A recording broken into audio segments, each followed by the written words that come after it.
রমজান মাসে ফলের দাম নিয়ে দুশ্চিন্তা।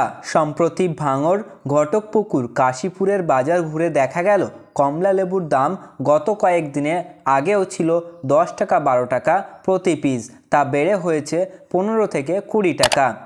রমজান মাস শুরু হওয়ায় বাজারের ফলের চাহিদা বেড়েছে, পাল্লা দিয়ে বেড়েছে দামও। ফলে সমস্যায় পড়ছেন রোজা পালন করা বহু মানুষ।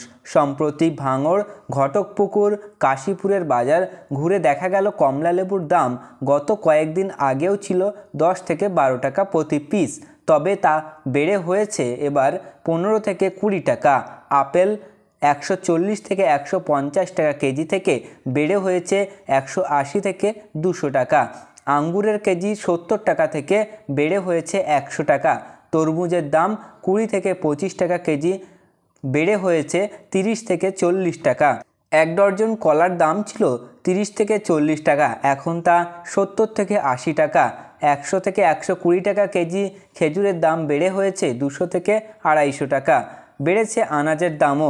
আলুর দাম বেড়ে 17 থেকে 18 টাকা, পেঁয়াজ 35 টাকা কেজি, পটল 90 টাকা কেজি, ঝিঙে 80 টাকা কেজি, বেগুন 60 টাকা কেজি, কুমড়ো 30 টাকা, রসুন 200 থেকে 250 টাকা কেজি, আদা 200 টাকা কেজি। ভাঙড়ের ভুমরু গ্রামের কাশিম মোল্লা বলেন, রিক্সা চালিয়ে রোজগার সামান্যই। রমজান মাসে পরিবারের 5 জন সদস্য রোজা রাখেন, সকলের মুখে একটু ফলমূল তুলে দেব সেই উপায় নেই। ফলের যা দাম ছোঁয়াই যাচ্ছে না। বড়ালি গ্রামের স্কুল শিক্ষক ইব্রাহিম মোল্লা বলেন, ফলের পাশাপাশি আনাজের দামও বেড়ে গিয়েছে, প্রতিদিন বাজারে অনেক টাকা বেরিয়ে যাচ্ছে। কাশীপুরের ফল বিক্রেতা জাকির মোল্লা বলছেন, বাজারের চাহিদার তুলনায় যোগান কম, ফলে সমস্যা হচ্ছে।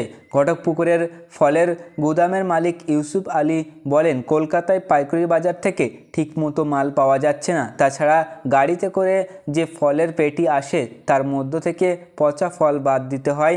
যে দামে কেনা হচ্ছে তার সঙ্গে পচা ফল বাদ দিয়ে আমাদের বিক্রি করতে হচ্ছে, তাই দাম বাড়ছে।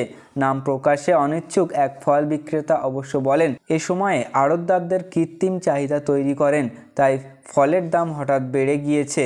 এ বিষয়ে ভাঙড়ের ব্যবসায়ী সমিতির সভাপতি সাবিরুল ইসলাম বলেন, হঠাৎ করে ফলের দাম অনেকটাই বেড়ে গিয়েছে এটা ঠিক, কিন্তু এই দাম নিয়ন্ত্রণ করার ক্ষমতা আমাদের হাতে নেই। তবে কোথাও যাতে কালোবাজারি না হয় সেই জন্য প্রশাসনের সর্বস্তরের কথা বলে প্রয়োজনীয় ব্যবস্থা নেবে। সম্মানীয় ভিউয়ার্স, রমজান মাসে এই ফলমূল ও আনাজের দাম বৃদ্ধি নিয়ে আপনার কি মতামত তা আমাদের ভিডিওর কমেন্ট সেকশনে জানাতে পারেন। পরবর্তী গুরুত্বপূর্ণ আপডেটগুলি পাওয়ার জন্য আমাদের চ্যানেলটিকে সাবস্ক্রাইব করে রাখুন, পাশে থাকা ঘন্টাটি বাজিয়ে রাখুন। অসংখ্য ধন্যবাদ।